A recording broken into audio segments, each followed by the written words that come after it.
So I find Russian state media to be fascinating, and I listen to it because I'm trying to understand what the other side is saying. So here, Anton Gerashenko posted this. We ran out of them, is what a Russian propagandist is saying of the North Koreans in the Kursk region. Now, if you look at the estimates, you'll see anywhere between about a third or up to half of the North Koreans that entered the Kursk had become casualties, and they were actually pretty good fighters in the sense that they were disciplined, but they were using very old tactics, and they weren't paying attention to artillery, and that was problematic for them. And they also don't do very well around drones. Like, this just didn't seem to enter into the way that they thought about fighting.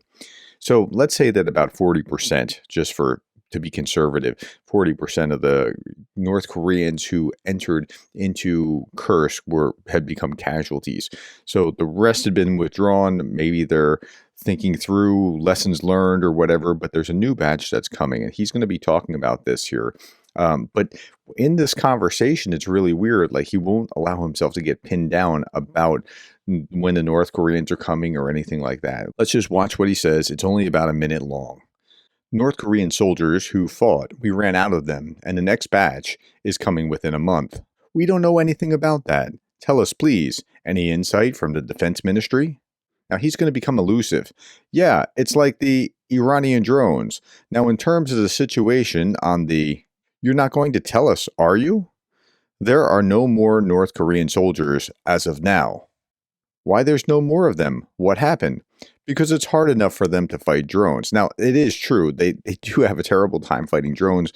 Their method of fighting drones was to use one as bait while the others tried to shoot down the drone, which didn't work out very well. So that's part of the problem.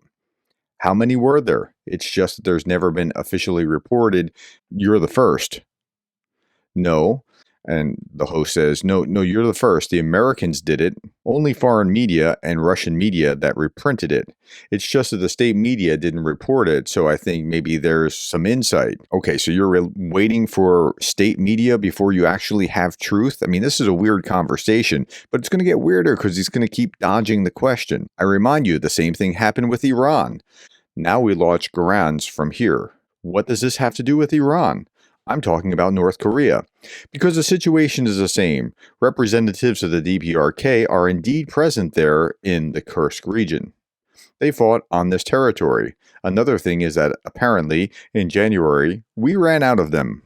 Okay, so they ran out of North Koreans because the way that they used them, they just would push them across an open field and into the slaughter. And to their credit, they would be fairly disciplined with the old tactics, but it didn't work out so well for them. But why is he dodging the questions? Either he doesn't know or doesn't want to say. It's a really weird thing. I'm curious what you think about this. Why wouldn't he want to say anything about more North Koreans coming? You'd think they'd want to play that up.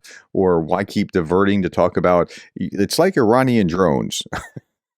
I just don't understand. Put that in the comments below if you understand. Thank you for your time, the likes, the shares, and the subscribes. And thank you for being the kind of person that cares about Ukraine.